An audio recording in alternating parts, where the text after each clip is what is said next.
All right, hi everyone, and welcome to the 9th episode of Brew Talk with Mr. Beer. My name is Robert Lewis. I have Zach back again. We are hosting today's show. It's always fun having a co-host. As usual, we film live every week on Facebook out of our office here in Tucson, Arizona. So thank you to all those who are tuning in to watch us live. If you are not able to watch us live every week, you can find our episodes on our blog page, mrbeer.com/blog, our YouTube page, youtube.com/mrbeer, and on our Facebook page, facebook.com/mrbeer. We have these videos we upload in all our previous blog posts. If you ever missed one, go check out mrbeer.com. Our blog post, you can see everything there. And we do transcribe them there, so if you want to read it, you can read it and not listen to us talk for 10 minutes.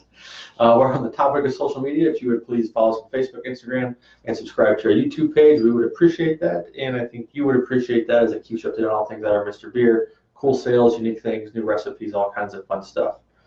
Also, if you want to learn more about Mr. Beer, just brewing with Mr. Beer, join our Mr. Beer Facebook group, Mr. Beer's Brewing Society. This can be found by going to our Facebook page, clicking on groups, or searching Mr. Beer's Brewing Society in the search bar on Facebook. Myself, Zach, Ashley, we're all in there hanging out along with 300 plus brewers now, so we appreciate everyone that's in there. It's a good group. It's done really well. It's only been out for about a month, so it's done really well. Thank you for everyone who's contributed in there and who has a fun time. We appreciate it.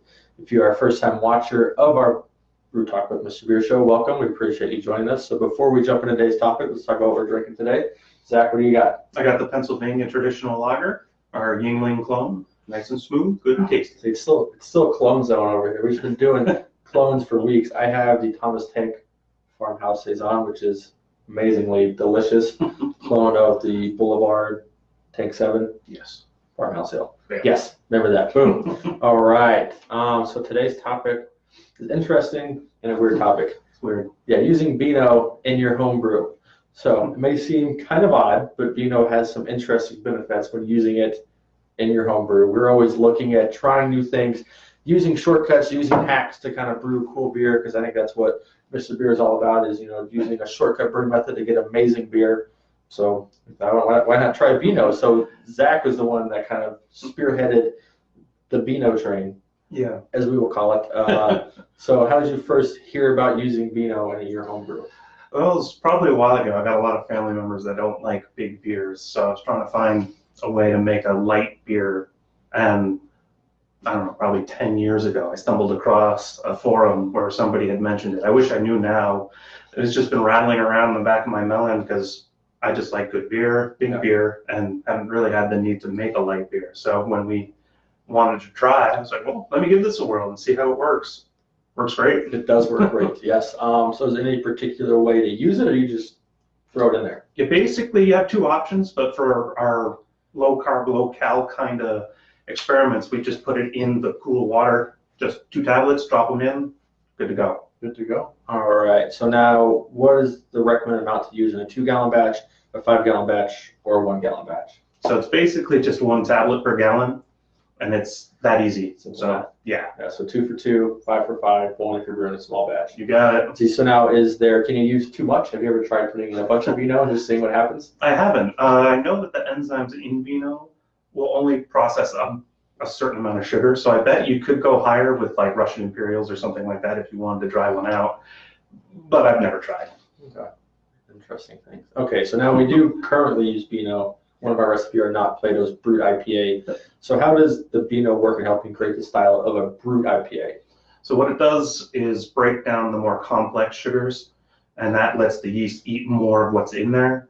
So you get that lower final gravity, gets that dry sort of brute essence that the style is known for. And yeah, that's basically it. And then off topic here, now in the breweries they use something different though, right? If you're brewing it from a brewery, like a type of enzyme. Right? I'm sure they have a whole science lab worth of things. Enzymes they throw in there, But yeah, I mean, if you haven't made that not Plato's Brut IPA and you're looking for a Brut IPA, it's a really good Brut IPA. Yeah. It's bitter, it's clean, it's crisp, it's really good.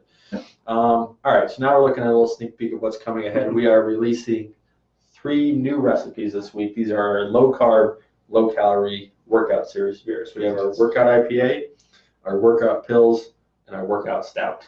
Yep. So how does using Beano make these beers low carb, low calorie? What's going on there? So since it breaks down some of those more complex starches that wouldn't normally be consumed by the yeast. You can use a little bit less malt. There's no boosters needed for these unless you're doing the IPA. And what it does is it breaks down those sugars into something the yeast can use, and then you end up, by using less malt, getting a little bit more alcohol, drying out the beer, and it just eats up all those carbs. So you don't. It does. It does. Yeah. Yeah. So we have the Pilsner, just the traditional light Pils. I think that'd be comparable to like a Michelob Ultra, which is like the standard beer for people. It's a little more calorie than that, but it's close. Pretty close. Yeah. It's along that style. The workout stout is just like a clean, crisp stout. Yeah, it's kind of like the Guinness that's not on nitrogen. Yeah. The carbonated Guinness. Yeah, it's along those lines. Standard Guinness. And then the workout IPA is kind of our clone of the Lagunitas Daytime IPA, which is an amazing beer. It's a fabulous beer. And this is things that, we're in Tucson, Arizona, so it's going to be 106 degrees today. So, you don't want to drink these big, heavy stouts and do all these things. You want to drink something that's light, clean, crisp, that is really good, refreshing, that you can drink all day. Yeah. Or out in the heat and not pass out a heat stroke. Yeah, or have to call a cab. Yeah. Nice to have a couple of beers with your buddies. Yes, that is true. All right, so that's Beano in a nutshell. It's pretty straightforward to use. It's very easy. Not a lot going on there. Yep. It does some amazing things that is very scientific and chemistry for that.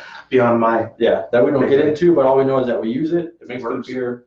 We tested it multiple times. I think we've brewed all these. Yep. We brewed it multiple times to make sure that we are, using the right terminology and getting the right results for you guys to make good beers. So if you want to brew something that's light, low carb, low calorie, it's great for summer. Yep. Get your summer bod on, your beach bod. You'll be good to go.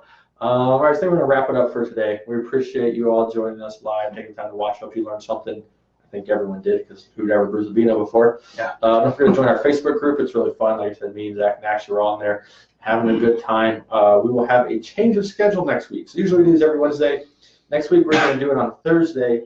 Zach and myself are going to HomebrewCon, which will be fun. So we'll be in Providence, Rhode Island. Yeah. I will be doing a Facebook Live. I'll probably try to be around the same time at 12 p.m. Pacific time. And we'll do that live, show you guys HomebrewCon, and just show you what that's all about if you've been interested in what that is. If you're in Providence, Rhode Island, you can still get tickets to sign up and come to HomebrewCon. It's really cool. You get drink beer, learn about homebrewing. It's just a really cool, fun event. So we'll do that next week. And until next time, cheers, guys. Thanks for joining us. Cheers.